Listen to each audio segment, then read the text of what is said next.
Fixed bats, comrades. This is Chief Guard of the Republic Radio Show with your co-host Mike Tuman and Paul Burvitt. Every Saturday, noon to 1, WRMN, 1410 AM, the Fox River Valley Media Network. Streaming on WRMN1410.com.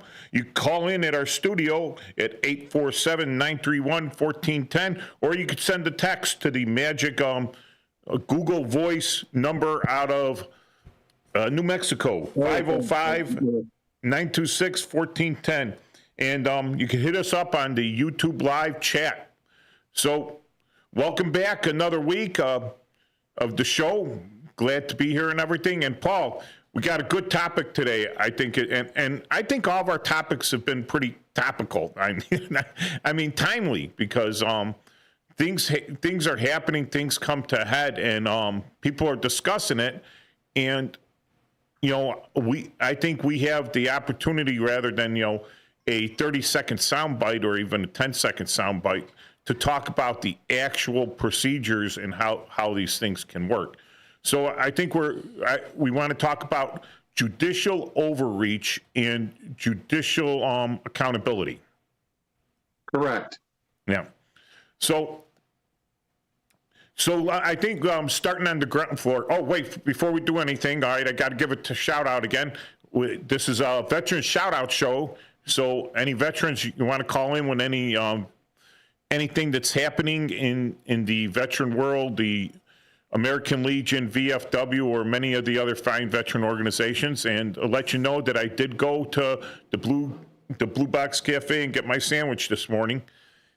All right, so hey, if you're a veteran, call in if you have anything to do with if you don't have to give your name or anything, or maybe you want to, so maybe you beat a court martial, and you can tell us how that went about, and what we could discuss the difference in civilian justice and military justice. But right now, so what's the lowest level of local judge, Paul?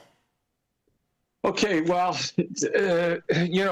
recently in the last 20 years, they've gone to administrative hearings, which is the lowest level. And actually, I was an administrative hearing person through the Chicago Bar Association, where we would actually be given cases. And a lot of times I was the chair, because you have to have so much experience. And it was kind of wild, because I always did it on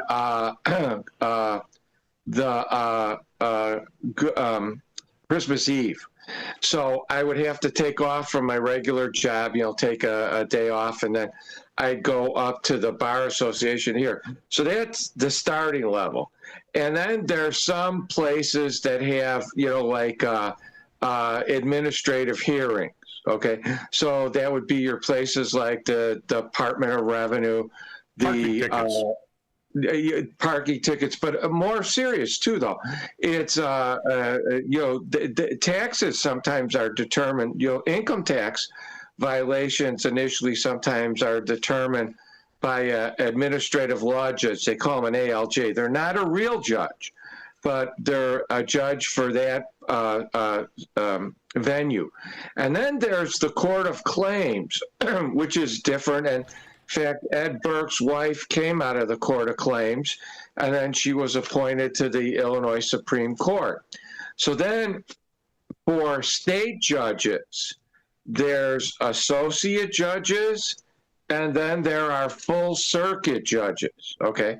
Now, the difference is associate judges are appointed initially, okay? And then they stand for election, but not a public election. They get voted on by the full circuit judges, and they have to be retained every 4 years. So they're on a 4-year cycle. Then there's regular judges, which are called circuit court judges.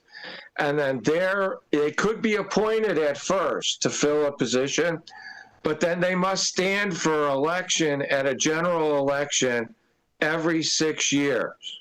Yeah, we call that a retention.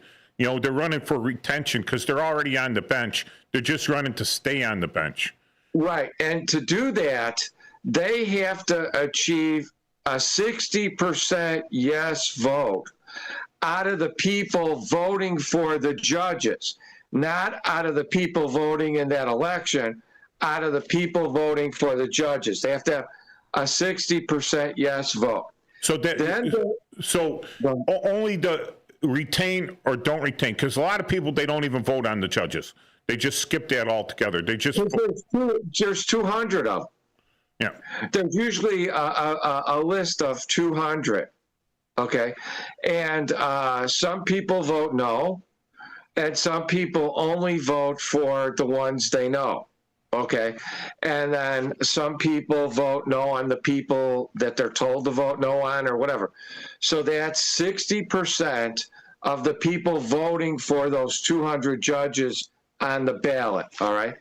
And then there's appellate court judges, and they stand for election every 6 years and or be retained every 6 years. And then there in Illinois, there's Supreme Court justices, and they stand for election every 10 years or retention every 10 years. So that's on the state side. Then you have federal judges, and you have a level below a federal judge, which is a magistrate. And they have certain judicial powers, but for like civil cases or things like that, they could hear regular federal cases, but all parties have to agree on it. Well, okay. It's so like if you're on a military base and you're a civilian or even military, and you're written a traffic violation by an MP or a federal law enforcement agent on the military base, that hearing goes before a federal magistrate. So you don't go through a federal judge for that. It's a federal magistrate. Right. And you know, some people will say, you know, when you get a parking ticket or a traffic ticket, they say don't make a federal case out of it, but there is sometimes a federal case out of a traffic ticket. So those are magistrates, and usually they're assigned to a regular case too, but they're there to hear discovery and deposition issues. And then when that's done, it then goes to the trial court judge, who's a regular federal judge. Yeah, I heard that, you know, now I was looking up and maybe I glanced over it, that they can hear misdemeanor cases, but only misdemeanor cases that don't involve someone going to jail, which I don't know if that would make sense, actually. That would make sense. Yeah. And then after that, if it involves any jail time whatsoever, you couldn't give it to a magistrate. Right. And then there's circuit court of appeals judges, and they're in panels of 3 usually. Okay. And we're in the 7th Circuit Court for the Northern District of Illinois. Okay. And then above that are the United States Supreme Court. Okay. Now, federal judges, they serve for life. Okay. The only way they could be removed is through an act of impeachment. Okay. Now, unlike that, there's a board in Illinois, which a lot of people don't know about. This is for state court judges. Yes. And it's called the Judicial Inquiry Board. And that's a very important board, and that provides a very important function. Yeah, there was a big discussion on that because the courts, I guess the legislature didn't want the courts to oversee to have oversight over their own judges and everything. So it went to the legislature that has to have this board of inquiry, although it could be initiated by the judicial branch too. Well, they're kind of under an obligation. If they have some evidence of wrongdoing of a judge, they would have to themselves turn that over to the Judicial Inquiry Board, just as under the Himmel decision, a lawyer that knows something about another lawyer that's detrimental either to the legal profession or his own client or your client, you would have to turn that over and you would have to file a complaint in Himmel. So that's kind of important. So they're, in some aspect, they are self-regulating or self-policing in that respect. Yeah, it's an ethics thing.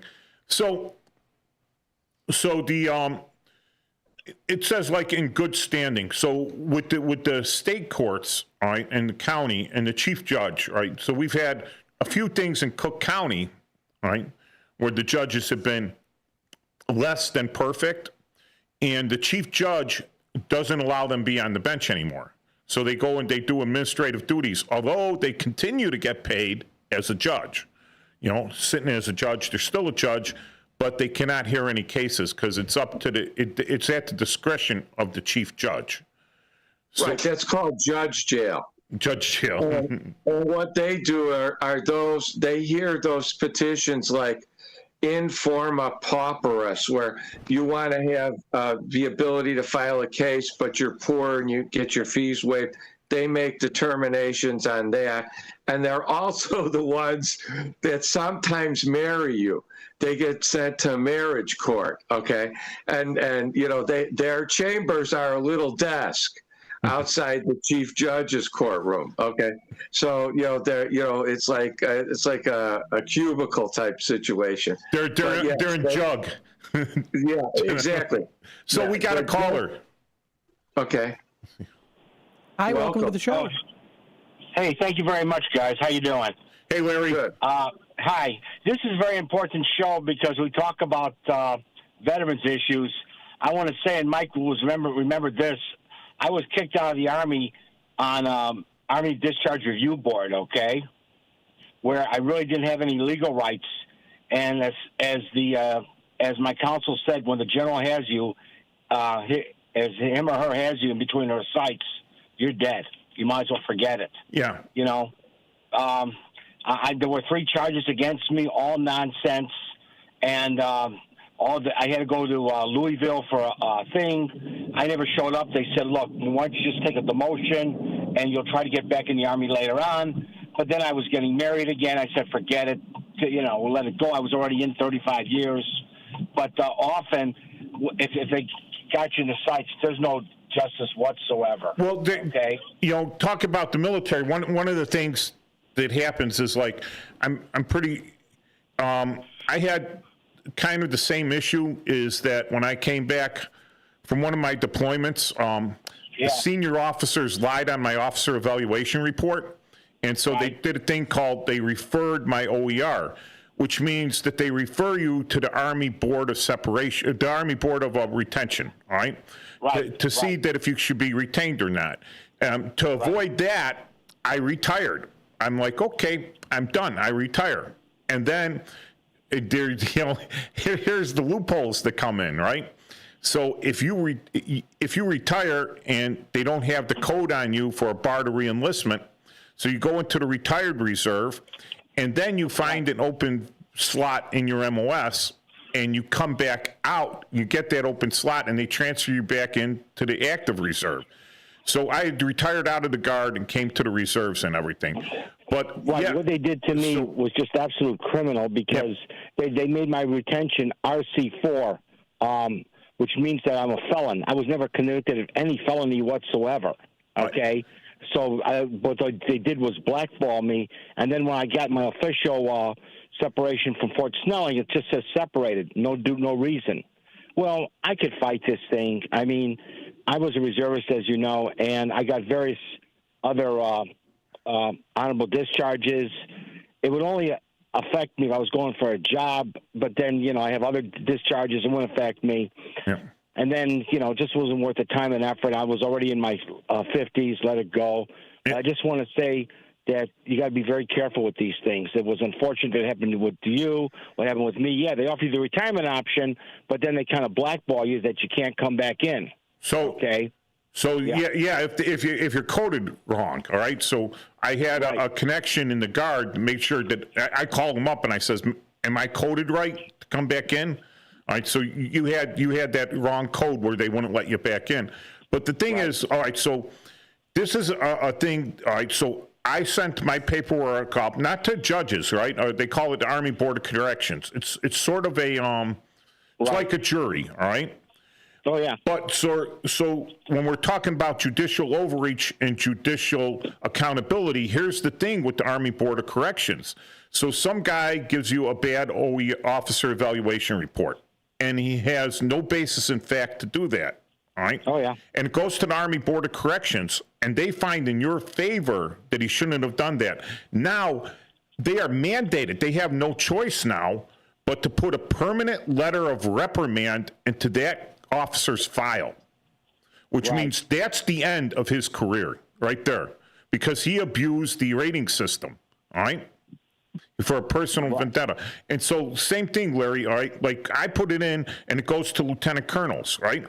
So lieutenant colonels may or may not judge against their own. Unlikely, right?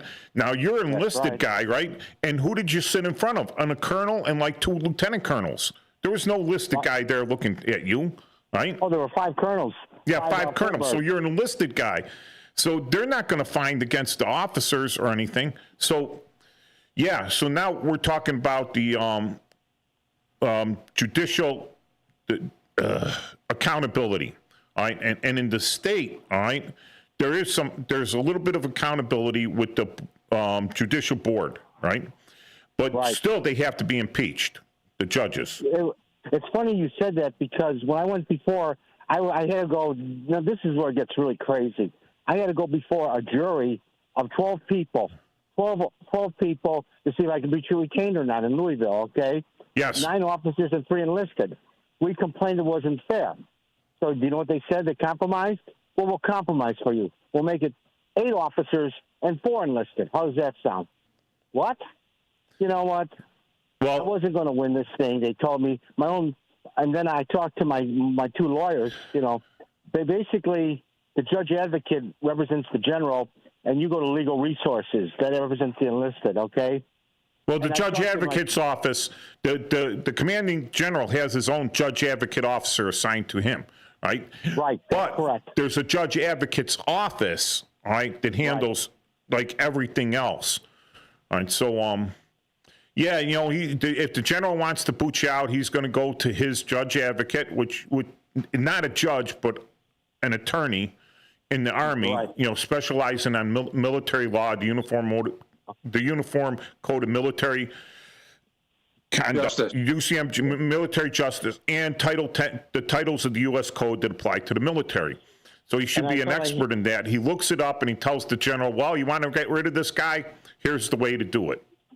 All right, and he gives the general a legal plan for that.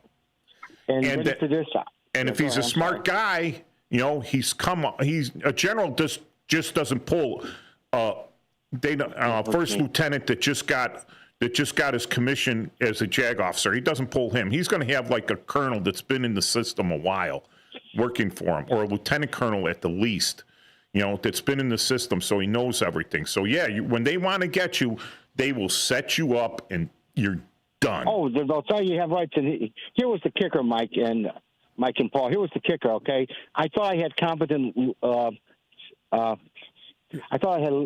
Legal help. Okay, so I'm talking to both my lawyers, and I said, "How many cases have you had?" And I figured it was about 120 of separation boards. Okay, right. And I asked them, "How many of you guys won?" Guess what? How many they won? None. None. So here I'm going up against a legal Army separation board with 2 competent lawyers, never won a single case, and they give you a definitive lawyer answer. Larry, honestly, if I had known what was going on back then and everything, and had the experience I had now, I would have told you to do exactly what I did. You know, as soon as the general throws that nonsense at you, you got your 30 years in. You know, they can't deny you retirement. They think, you know what, they can. That was one thing with the Guard, all right? They could deny you transfer, they could deny you everything, but they couldn't deny you retirement, all right? So put in your retirement, boom, you're in the retired reserve, you are out. you are out of their control. Absolutely out of their control. And then you come back in, because by the time you put in your paperwork to retire, they don't even see it, right? They're not going to notice that, and you're in retirement, right? And you're coded to come back in. Right. They can't change that. But now I know that only because I had 38 years of experience, and I had been slammed a couple times, and I've seen other people slammed also. So, yeah. So if you're in the service out there, well, one of the things, and they're trying to mess with you and discharge you. Right. My suggestion, right? And here, wait, disclaimer. This is the information on this show is for informational purposes and should not be construed as legal advice on any subject matter. Right. This is not legal advice. The views put forward of this show are the opinions of the host, Michael Tooman, Paul Burvid, their guest callers, and not necessarily those at WRMN 1410 AM. All right. So I would suggest that anyone in that situation get a copy of the Army Times or the Navy Times or whatever, and find one of the lawyers that is actually in Virginia or Washington, D.C., Alexandria or Washington, D.C., and call one of those guys, because they deal with this on a daily basis. All right. And they can take their advice too. If they tell you, man, you ain't got a winning case, try to find a way around that. The one thing you need to do is, if you read all the regulations, like I did, like they teach you how to do as a warrant officer, all right, then you find the loopholes, and then you know for a fact if you come back, what you have to do and everything. And that's one thing I was really good at. Well, Mike, that's the importance of the show. Thank you, guys. Thank you very much. Good luck to you. Mike, you know my show on television right here. All right. Thank you, Larry.